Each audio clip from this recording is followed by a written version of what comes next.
BRICS में शामिल हुए 5 नए देश। क्या अब चीन की साजिश का शिकार हो जाएगा भारत और भारत की जगह ले सकता है पाकिस्तान? भारत पाकिस्तान के बीच है पुरानी दुश्मनी, फिर भी एक दूसरे को सौंपे गए परमाणु ठिकानों की लिस्ट आखिर क्या है वजह? 23 नवंबर 2023 को पाकिस्तान ने ऑफिशियली ब्रिक्स मेंबरशिप के लिए अप्लाई कर दिया था। पाकिस्तान ब्रिक्स का मेंबर बन पाएगा या नहीं, यह रसिया के हाथों में था। उधर चीन पाकिस्तान को ब्रिक्स ज्वाइन कराने के लिए लगातार अपने हाथ पैर चला रहा है। अगर पाकिस्तान ब्रिक्स को ज्वाइन करता है तो यह भारत के लिए सबसे बड़ी प्रॉब्लम होगी। उधर दिसंबर 2023 में जब पाकिस्तान ब्रिक्स मेंबरशिप के लिए अप्लाई किया तो रूस भी काफी खुश नजर आ रहा था। भारत के प्रधानमंत्री मोदी इतनी आसानी से अपने सामने क्या पाकिस्तान को शामिल होने दे सकते हैं, क्योंकि पीएम मोदी ने पिछले साल अगस्त में खुद ऐलान किया था कि अब ब्रिक्स का विस्तार किया जाएगा। तो दोस्तों, यह तो थी ब्रिक्स की बैकग्राउंड की खबर। असल खबर अब आ चुकी है। ब्रिक्स में 5 नए देशों को शामिल कर लिया गया है, यानी कि अब ब्रिक्स में कुल देशों की संख्या 10 हो गई है। ब्रिक्स को ज्वाइन करने की कतार में Ethiopia, Argentina, Iran, UAE, Saudi Arab और पाकिस्तान लाइन लगाकर खड़े थे। इनमें से किन देशों को शामिल किया गया है? क्या पाकिस्तान भी ब्रिक्स को ज्वाइन करने में सफल हुआ है? आइए विस्तार से जानते हैं।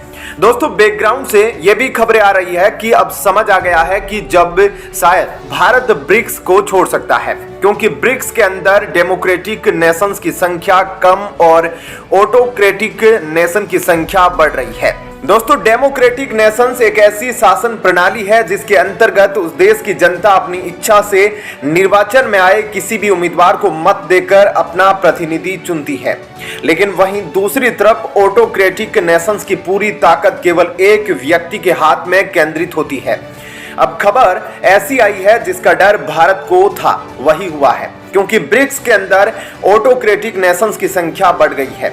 लेकिन अभी फिलहाल भारत के लिए भी ब्रिक्स के अंदर एक पॉजिटिव खबर आई है, लेकिन आगे क्या होगा यह भी फिलहाल अंदाजा नहीं लगाया जा सकता है।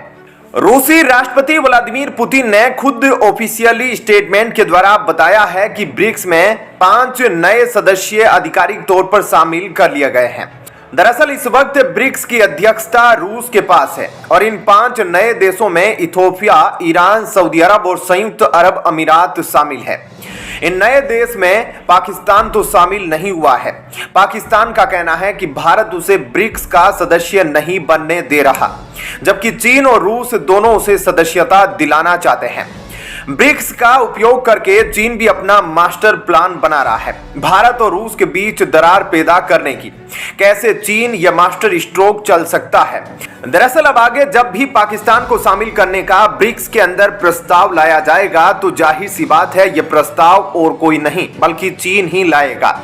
चीन के प्रस्ताव पर रूस की सहमति तो मिलना बिल्कुल तय है। वहीं जब भारत की बारी आएगी तो भारत पाकिस्तान को ब्रिक्स से बाहर करने के लिए अपने वीटो का इस्तेमाल करेगा। इससे चीन एक तीर से 2 निशाने लगाएगा, क्योंकि भारत जैसे ही अपने वीटो का इस्तेमाल करेगा तो भारत और रूस के बीच दरार पैदा होगी और चीन पर कोई इल्जाम भी नहीं आएगा। अभी तक चीन यूनाइटेड नेशन में भारत को स्थायी सदस्यता से रोकने के लिए अपने वीटो का इस्तेमाल करता है, तो अब ब्रिक्स में भी चालबाजी दिखाने की प्लानिंग में है। दोस्तों, यह जो समीकरण हम आपको बता रहे हैं इसकी होने की संभावना बहुत अधिक है, क्योंकि अगले 1 साल के लिए ब्रिक्स की कमान रसिया के हाथों में है और जिनपिंग पुतिन के कंधों पर रखकर भारत के खिलाफ गोली चलाने वाले हैं। तो क्या पुतिन भारत को नजरअंदाज कर सकते हैं? तो दोस्तों, समझा जाता है कि विदेश नीति में कोई भी एक दूसरे का ना तो परमानेंट दोस्त होता है और ना ही परमानेंट दुश्मन। वहीं इकोनॉमिक्स टाइम्स की रिपोर्ट के मुताबिक मौजूदा समय में रूस की अर्थव्यवस्था में 40% का योगदान चीन का है। इसलिए जितना महत्वपूर्ण रूस के लिए भारत है उतना ही महत्वपूर्ण चीन भी है। वहीं पिछले साल ब्रिक्स में शामिल होने में अर्जेंटीना ने भी अपनी इच्छा जाहिर की थी। भारत अर्जेंटीना को ब्रिक्स में शामिल कराना चाहता था, क्योंकि अर्जेंटीना एक डेमोक्रेटिक नेशन है। लेकिन अर्जेंटीना में हाल ही में चुनाव हुआ, जिसके बाद वहां की सत्ता में परिवर्तन होने के बाद नए राष्ट्रपति के तौर पर जेवियर मिलेई आए। इसके बाद उन्होंने ऐलान कर दिया कि उनका देश ब्रिक्स का सदस्य नहीं बनेगा और वे अमेरिका के करीब पहुंच गए। इसके पहले अर्जेंटीना के जो राष्ट्रपति थे वह चीन के करीबी माने जाते थे, इसलिए चीन अर्जेंटीना को ब्रिक्स में शामिल कराना चाहता था। तो दोस्तों, आगे आने वाली ब्रिक्स की मीटिंग भारत के लिहाज से बहुत महत्वपूर्ण होने वाली है, क्योंकि पाकिस्तान ही अब वह महत्वपूर्ण देश बचा है जिसे ब्रिक्स में शामिल कराने के लिए चीन अपनी पूरी ताकत लगाने वाला है। आप इस पर क्या कुछ कहना चाहेंगे, कमेंट करके जरूर बताएं। अब आइए बढ़ते हैं एक और महत्वपूर्ण खबर की ओर। नए साल की शुरुआत होते ही भारत को पाकिस्तान की सबसे बड़ी जानकारी हाथ लगी है। पाकिस्तान के कई सीक्रेट प्रोजेक्ट का खुलासा हुआ है। पाकिस्तान जिस ताकत के बल पर भारत को आंख दिखाने का काम करता है, उसको तबाह करने का रिमोट भारत ने हासिल कर लिया है। दरअसल भारत और पाकिस्तान दोनों देश परमाणु युक्त देश है।